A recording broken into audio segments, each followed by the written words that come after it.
By the time you hit my age, odds are you've been touched by cancer, either yourself or someone close. By age 85, every second Australian will develop it. But what if I were to tell you there's a medicine that may double your chance of survival and cause your own body to attack the cancer?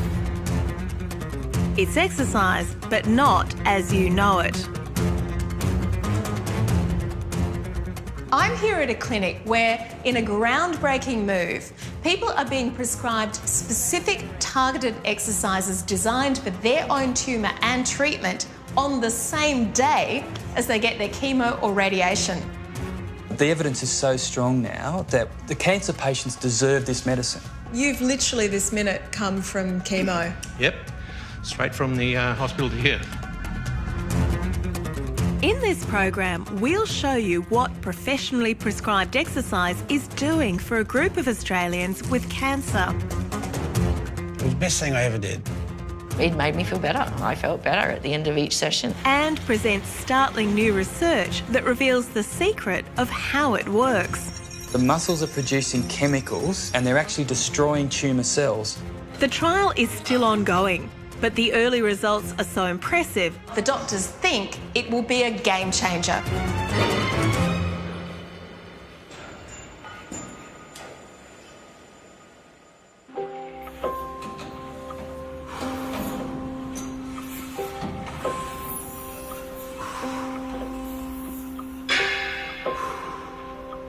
This is our exercise medicine clinic here at the Cancer Care Centre.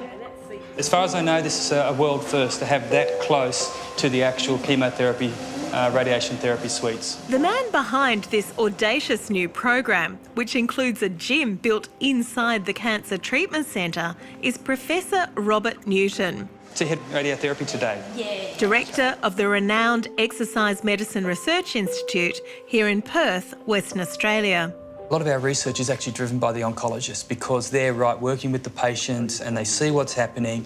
And they came to us and said, look, why are we actually waiting until these patients are so deconditioned and they're feeling so unwell, and then we try and rehabilitate them? Wouldn't it be a way better, much more effective approach if we actually intervene with the exercise at the same time that they commence their therapy? At the time, this team were already at the forefront of providing exercise programs for patients once they'd finished cancer treatment, with good scientific reason. We now have a growing number of research studies showing that if people hit a certain level of physical activity, which is relatively modest, to be honest, then they'll more than double their chances of surviving their cancer. In other words, they halve their risk of dying.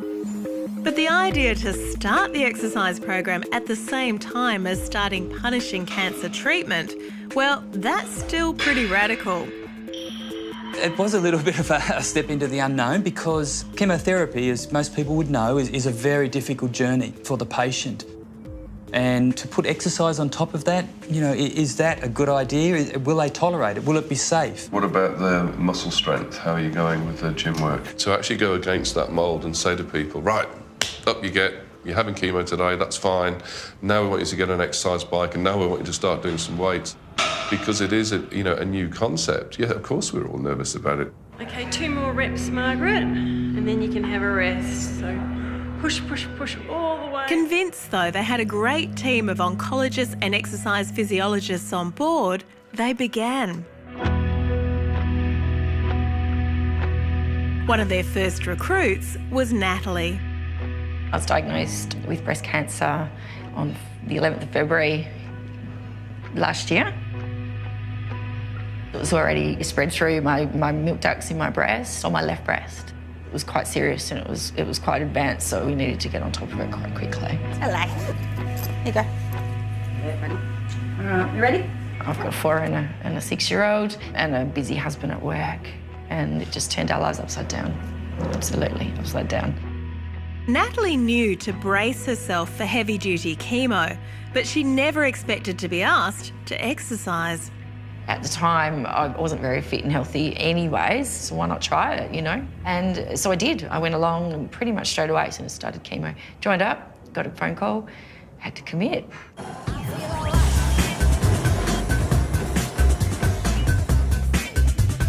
It works like this. On chemo or radiation days, patients book in here to the in-house exercise clinic. In between, 3 times a week, they come here to Exercise Medicine HQ at Edith Cowan University. You've had that reconstruction, so we don't...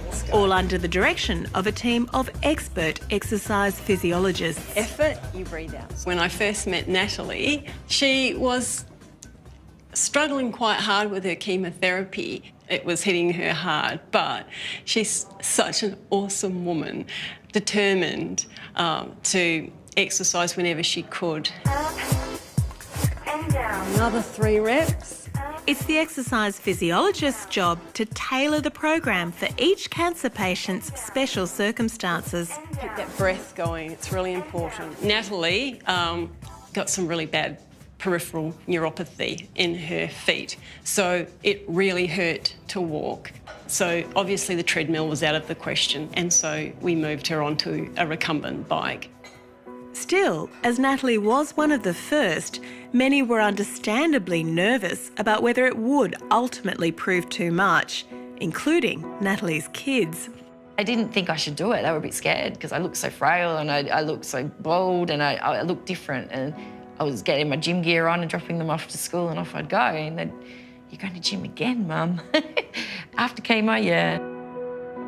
But when they'd see me come home still going and not laying on the couch and not having some of those symptoms that typical patients get, I think they could see the benefit.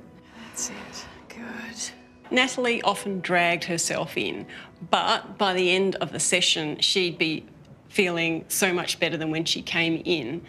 And that's a huge change in an hour, let alone over 6 months. Middle stump. And as time went on, everyone started to see the benefits. And believe it or not, it did. It made me feel better. I felt better at the end of each session. I walked out with that extra bit of energy, a little bit less fatigue. The nausea was curbed or kept at the same level. 3/4 of the way through her punishing treatment, Natalie even managed a 4-kilometre fundraising walk. It was hard and I was tired. Nobody wanted me to do it, my husband including. Said, it's just gonna be too much.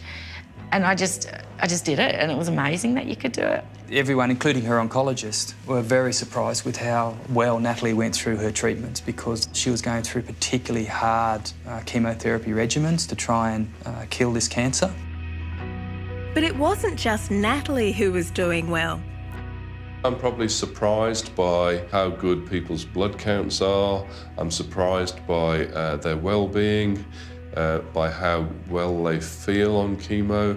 Anecdotally, all the patients on the exercise program seemed to be getting less of the expected side effects of chemo, particularly less nausea and fatigue. I can be very fatigued, but if I make the effort and have even the walk, then it lifts my energy. It's been pretty good, actually. The chemo's not as bad as I thought it was going to be. Come in. This is where our DEXA scanner is. I just want your head at this end here and your feet at that far end, please. But the evidence that blew the clinicians away came from this machine, the DEXA, which was used to track the fat, muscle and bone composition of each of the patients in the trial. So how much decline do you typically see in muscle mass when people go on chemo? Somewhere between 10 and 15%, depending on the length of duration that they're actually undergoing chemotherapy. That's the normal, that's expected. Yet in the 38 patients who've gone through the exercise program, that muscle wastage was almost completely blocked. Some even gained. If we take Natalie, for example, she's actually, which is quite astounding, increasing her muscle mass over the course of her chemotherapy. And that's just a really fantastic outcome, because it not only improves their health and function, but it likely improves their capability to complete the full course of chemotherapy. That means they're much more likely to survive. We're really excited about this. I believe it will actually change the management of cancer patients. To understand quite how extraordinary this is, let's visit someone who had a very different experience of chemo. It's a Science Show 2065. Hello, I'm Robin Williams. This is Robin Williams, known to ABC Radio National listeners as the legendary voice of The Science Show. And in the interests of full disclosure, he's also my long-term partner. You ready for your trip down memory lane? I think so. 18 months ago, Robin was told he had 2 large tumours in his bowel. Do you remember when that was? Oh, dancing. Yeah. That was the day after you got your diagnosis. The next day, the treatment steam train started. Gradually, you stop feeling like yourself. Your body is not yours to control. You kind of get smaller. Literally smaller, of course, because the effect of the chemo was, for me, surprisingly, for them as well, devastating. I was then with a colostomy bag and I was losing weight. Along with the weight loss came damage to the peripheral nerves, which meant he kept bumping into things, and a rapid loss of Robin's ability to run, which he'd previously done daily. At one point, I remember I couldn't even walk around the block. How much weight did you lose in the end? I was just over 85 kilos when I started, and I was 59, under 59 at the, if you like, the base of the experience. And It's a walking cadaver. Yeah, that's why I took a photo. Robin was hospitalised for 5 weeks, and his chemo had to be terminated 2 months early. Though Radio National listeners will be pleased to note, he still insisted on making The Science Show. The first ever computer program. I did things from the hospital bed.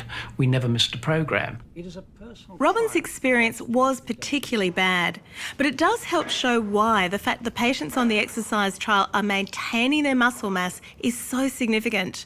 A scientific paper is currently being prepared.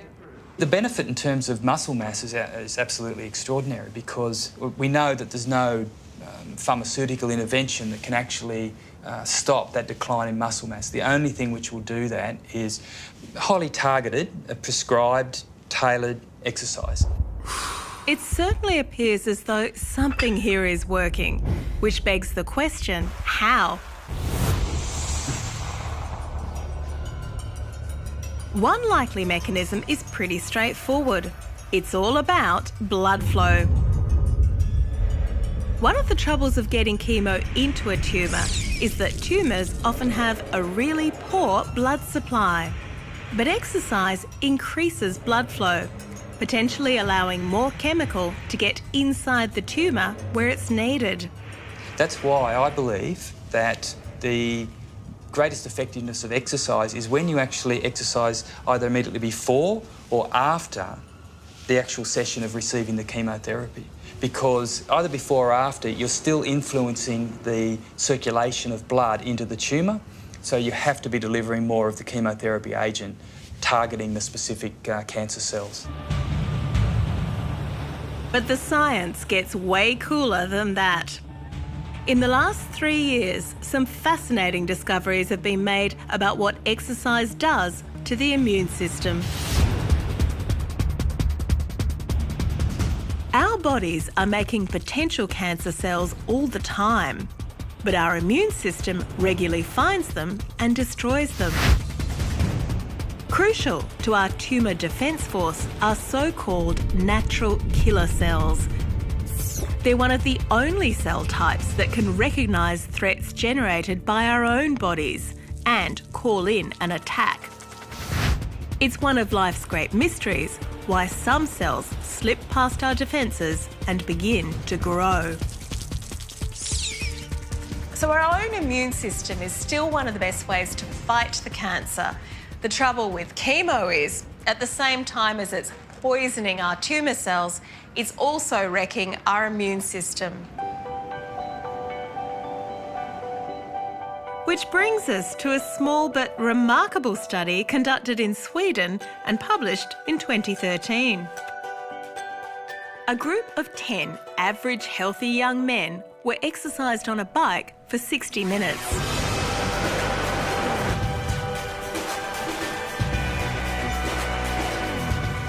Their blood was taken before the exercise and also straight after. The before and after bloods were then spun down to extract the clear serum, and pored over laboratory lines of prostate cancer cells to see if they would grow.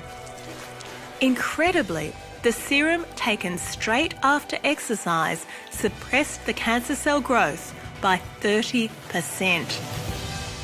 That particular study is landmark because what it has done is it's woken up the scientific community to say there is something produced during exercise systemically.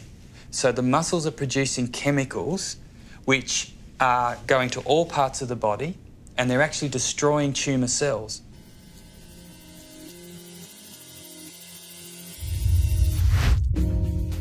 Then, in early 2016, another study in Denmark gave us an even clearer picture of what's going on. The study involved mice with cancer. They were split into two groups. One was given unlimited access to a running wheel, the other was not. And just to be thorough, the researchers tried this experiment in 5 different kinds of mouse cancer models, from lung cancer to liver cancer to melanoma. You can see clearly here what happened. These are from the lung cancer mice. The black stain is cancer. Look at the difference when they've exercised. Across all 5 experiments, exercise reduced tumour growth by 60 to 70%. Then, when they looked inside the tumour cells, they saw this. The tumours of the exercising mice were chock full of natural killer cells. Now that's amazing. What is changing in the body through exercise that makes these natural killer cells more active, be able to seek out the tumour and then attach to the tumour and destroy it? The result would be striking enough, but the Danish researchers went much further. They were able to demonstrate how exercise did it, what sort of signal it was releasing to make the natural killer cells attack the cancer. First signal, adrenaline. Adrenaline, produced during exercise, activates the natural killer cells to be released into the bloodstream. They're now primed for surveillance and looking for a target. That information then comes via the muscles. Exercise causes muscles to release a chemical signal called interleukin-6. Interleukin-6 not only seeks out the tumour cells directly, informing them to cease and desist, it also tells the natural killer cells what to target. There are many other physiological mechanisms involved, but this study shows so clearly exactly how exercise can upregulate the immune system and make it better at fighting cancer. The exciting thing is that it's actually the body generating its own chemotherapy, if you like. It's generating its own anti-cancer drugs.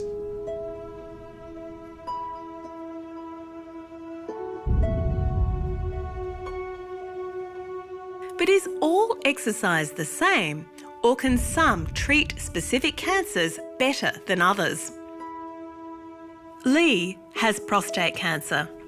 Well, I was put on an anti-testosterone drug that, of course, depleted my testosterone down to nothing. What normally happens there is, from a man's perspective, you grow boobs, you put on weight, you become lethargic. The problem with anti-androgen therapy, whilst it's fantastic for slowing the progression of prostate cancer, it does have a lot of side effects, and one of the key ones is that it actually causes a dramatic loss of bone. And so these men rapidly become osteoporotic, they develop osteoporosis. So we had to do something to try and address that.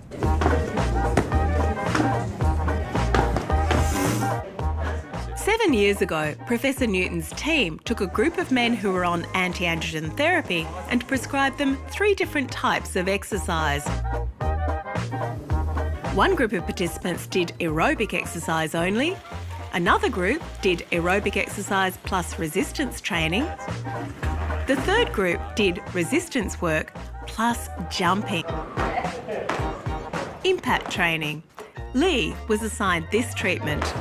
So this was quite radical, to have men in their 70s and some in their 80s actually doing jumping, bounding and skipping. I didn't want to do it to start with. I thought, nah, strike. Anyway, I decided that I'd go ahead and try it. It was the best thing I ever did. How was that? That was hard. To everyone's surprise, for the men who were doing aerobic and resistance, it didn't help the osteoporosis at all. They still lost 3% of their bone mineral density in 6 months. But in the jumping group, the bone loss was prevented. This is actually Lee, so this is his data. And what we see here, his bone density is actually improved to 1.170. Legs, then arms. Legs.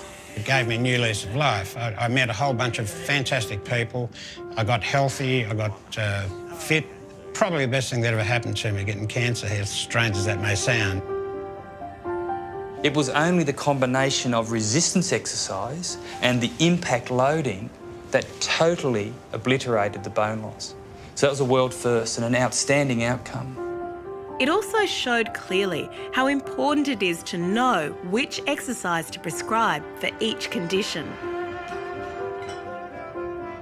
The results of this study, presented at the Australasian Prostate Cancer Conference in 2011, were so significant they changed the national guidelines for prostate cancer treatment in the US and Australia. It was so positive. If we hadn't have all gone on that journey, we would never have met and formed And we would friendship. never have gone to the gym. And we would Where are you? As Natalie and her fellow survivors show, it does seem we're on the cusp of a turning point, a shift away from some vague recommendation to exercise toward a more sophisticated, targeted exercise prescription for cancer patients. And while Rob's team will likely be one of the first in the world to publish their findings on exercise during cancer treatment, at least 2 other teams we're aware of in Sweden and Denmark are running similar trials. There are also individual oncologists here who are starting to prescribe it, and more trials are underway of patients with different types and stages of cancer. The evidence is so strong now that the cancer patients deserve this medicine. It's a very powerful medicine. It actually increases their survival and it has no side effects. So what we need now is for actually the medical and health professions to embrace it and actually make it a integral component of the overall management of the cancer patient. Go, mister. Woo! Natalie, having just finally been given the all clear, can only agree. I just know it did. I just know it helped me bounce back. It helped me get back on my feet quicker too. Yeah, absolutely. It meant everything. Yeah, I'm alive. Good boy, baby. It is a great result for Natalie. However, at this point, we do need to stress this is a limited and ongoing scientific trial. Anyone with cancer should seek professional medical advice before embarking on an exercise program. I'd advise someone with cancer who'd like to exercise, who doesn't have access to a program such as this, find an exercise physiologist. Let's hold on. When you have cancer, you need an exercise physiologist. They know about the drugs and all the different things that can be going on in your life when you're having serious chemotherapy. And even after chemo is over, exercise can be crucial, as I experienced firsthand last year with my own partner, Robin Williams. This is the day I dragged you into hospital. Not exactly Mr. Atlas, really, is it?